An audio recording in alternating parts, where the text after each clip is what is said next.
It was 30th May 1959. The People's Action Party was basking in the euphoria of an electrifying electoral victory. To decide on who will be the Prime Minister, a secret ballot was cast. With a difference of one vote, Mr. Lee Kuan Yew went on to be Prime Minister, a post he held for the next 31 years.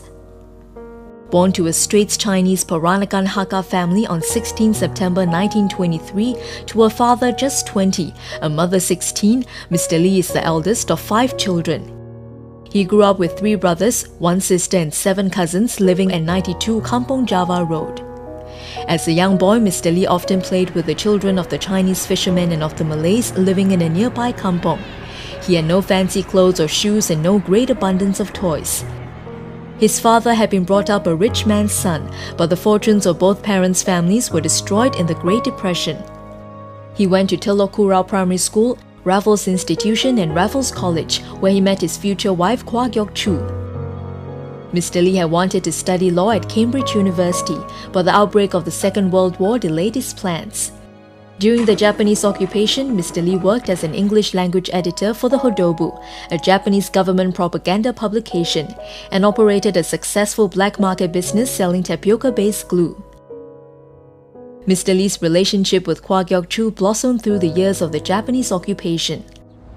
After the war, Mr. Lee went on to study law at Cambridge University in England in 1946. Kuan joined him a year later. In December 1947, the couple married in secret in London. They later officially tied the knot in Singapore on 30th September 1950. He had tremendous aplomb,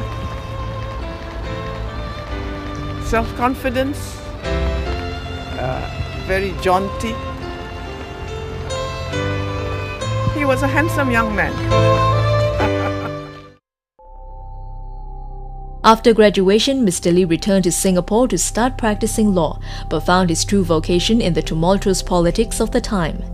Seeing the need for a developed political system to replace British colonial rule, Mr. Lee started the People's Action Party on 21 November 1954, together with a group of English-educated men, including Dr. Toh Chin Chai, Dr. Goh Keng Swee and S. Rajaratnam. Mr. Lee became Secretary General, a post he held until 1992. The PAP, led by Mr. Lee, contested and won the Tanjong Pagar seat in the 1955 elections, pitting himself against David Marshall's Labour Front-led coalition government. In the national elections on 1 June 1959, the PAP won 43 of the 51 seats in the Legislative Assembly, and Mr. Lee became the first Prime Minister of Singapore. The months that followed were paved with challenges. Mr. Lee struggled to cope with rising unemployment, insufficient housing and poor education. Faced with these problems, economic concerns and pressure from the pro-communist factions, Mr. Lee began to campaign for a merger with Malaysia to end British colonial rule in 1961.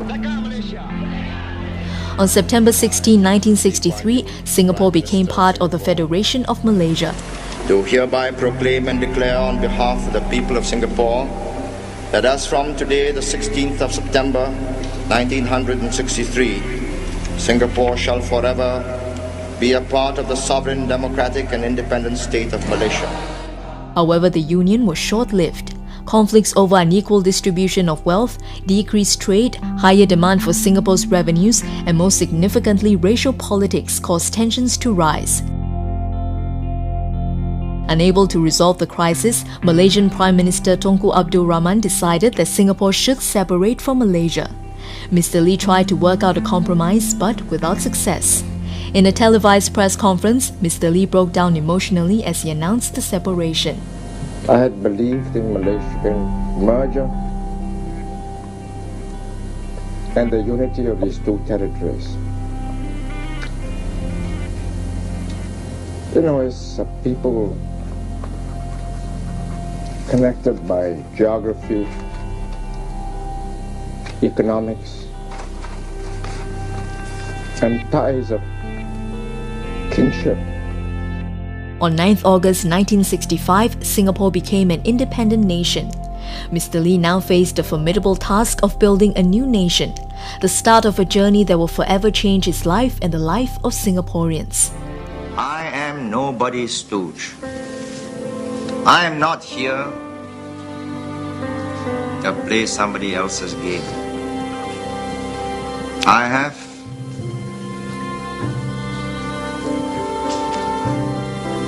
a few million people's lives to account for.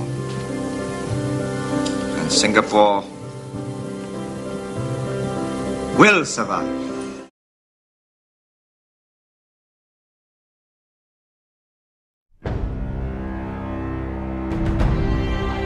A visionary, a leader with an iron fist, a political street fighter, former Prime Minister Kuan Yew has been described as all that and more, and it is undeniable that without him, Singapore would have been very different today.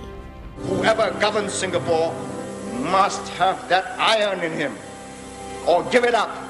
This is not a game of cards. This is your life and mine. I've spent a whole lifetime building this. And as long as I'm in charge, nobody's going to knock it down. The first 10 years after Singapore's independence was a period that saw the most rapid transformation. As Prime Minister, Mr. Lee's immediate priority was to build the economy, provide housing, healthcare and education, and create a nation.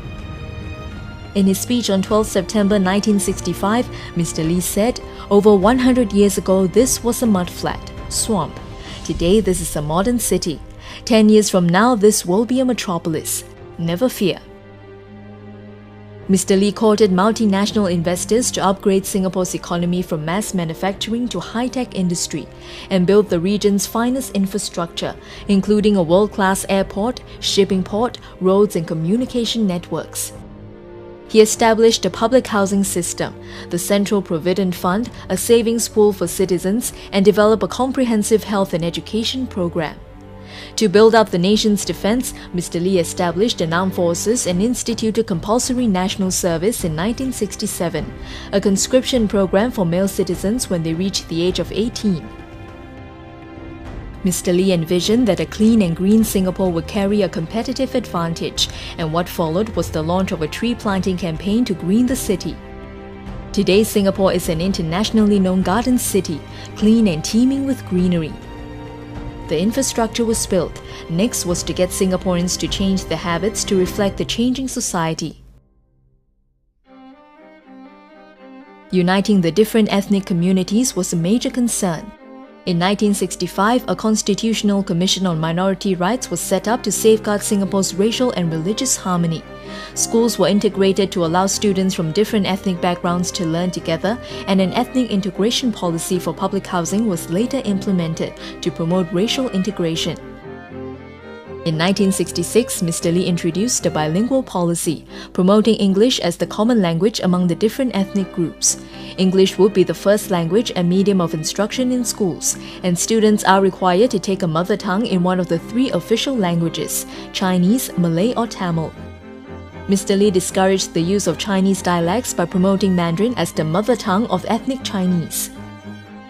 In 1968, Mr. Lee launched one of the first nationwide public education programs, the Keep Singapore Clean campaign, to address the problem of littering. Fines of $500 were imposed. Worried that a growing population might overwhelm the developing economy, Mr. Lee started a vigorous Stop at 2 family planning campaign in 1969 to persuade parents to stop at 2 children. The campaign was extremely successful. Other campaigns followed over the years, from saving water to no smoking, being courteous and speaking Mandarin. In 1983, Mr. Lee sparked the Great Marriage Debate when he encouraged Singapore men to marry women with high education due to the large number of women graduates who were unmarried. This led to the founding of the Social Development Unit, a matchmaking agency set up to promote socializing among men and women graduates. Mr. Lee also introduced incentives such as tax rebates, schooling and housing priorities for graduate mothers with 3 or 4 children, in a reversal of the Stop at 2 family planning campaign in the 60s and 70s. These incentives were later extended to all married women to increase Singapore's falling birth rate. Mr. Lee had a tough stance against corruption. He introduced legislation to strengthen the Corrupt Practices Investigation Bureau and later proposed that the salaries of ministers and top civil servants should be linked to that of top professionals in the private sector to maintain a clean and honest government.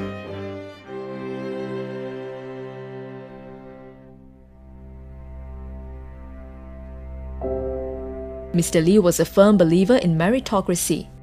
In his memoirs From Third World to First, Mr. Lee said he aimed to create a fair society, not a welfare society, and chose to redistribute wealth by asset enhancement, not by subsidies for consumption. Mr. Lee stressed that Singapore was not a welfare state where anyone was entitled to free services, and everyone had to play a part to ensure progress for themselves and their families. We never went for the iron rice bowl. Each person has his own porcelain rice bowl, and if you break it, it's your bad luck. And they look after it when it is their own and it's porcelain. In just under a generation, Singapore has transformed into what Mr. Lee described as a first world oasis in a third world region. After leading the PAP in 7 victorious elections, Mr. Lee stepped down on 26 November 1990 and handed over to Mr. Goh Chok Tong. Mr. Lee remained in cabinet as senior minister, a role he described as advisory. On 12 August 2004, Mr. Lee's eldest son Lee Hsien Loong became the next Prime Minister. Mr. Goh became senior minister and Mr. Lee assumed a new position of Minister Mentor, a post he held for 7 years before stepping down in May 2011. Mr. Lee spent 52 years in cabinet and is the world's longest-serving Prime Minister. Singapore's success story is closely linked to the leadership of Mr. Lee Kuan Yew. With over half a century in government, his legacy is one that will be remembered in the hearts of Singaporeans.